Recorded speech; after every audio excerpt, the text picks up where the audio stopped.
Alam mo ba? The Defense Minister, Juan Ponce Enrile, Juan Ponce Enrile, isang pangalang madalas mabanggit sa kasaysayan ng politika sa Pilipinas. Minsan bilang arkitekto ng batas militar, minsan naman bilang isa sa mga mukha ng pagbabagong pampolitika sa Pilipinas. I fought for the country when I was young as a guerrillero at 17.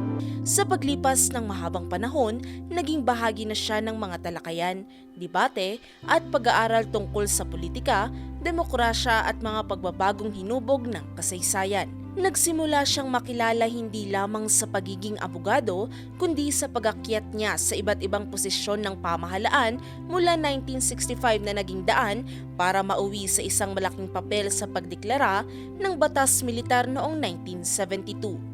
Sa paglipas ng mga taon, naging paksa ng pag-aaral at pananaliksik ang kanyang mga desisyon.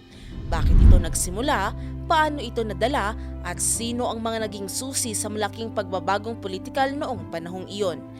Ang pag-unawa sa kanyang kabuuang ambag, positibo man o negatibo ang epekto, ay patuloy na pinag-aaralan hanggang ngayon. Pero noong nakaraang linggo lang, November 13, pumanaw ito sa edad na 101. Pero, sino nga ba talaga si Juan Ponce Enrile?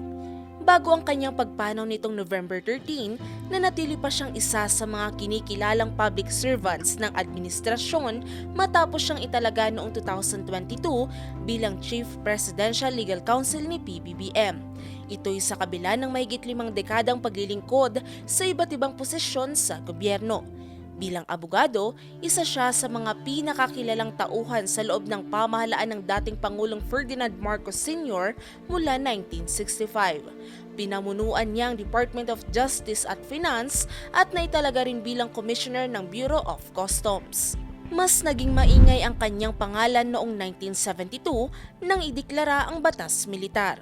Bilang Defense Chief, isa siya sa mga itinuturing na primary architect at chief implementer ng panahong iyon. Naging senador din siya ng 3 termino at naitalagang Senate President mula 2008 hanggang 2013. Bilang miyembro ng Kongreso at Legislature, naging malakas ang kanyang impluwensya sa mga mahalagang desisyon ng pambansa. Noong 2014, nahatulan siya at inaresto dahil sa umano'y pagtanggap ng malaking kickback sa pork barrel scam. Matapos ang 1 taong detensyon, pinayagan siya ng Korte Suprema na magpiyansa para sa humanitarian reasons at nito lamang nakaraang taon, tuluyan na siyang naabsuelto sa mga kaso.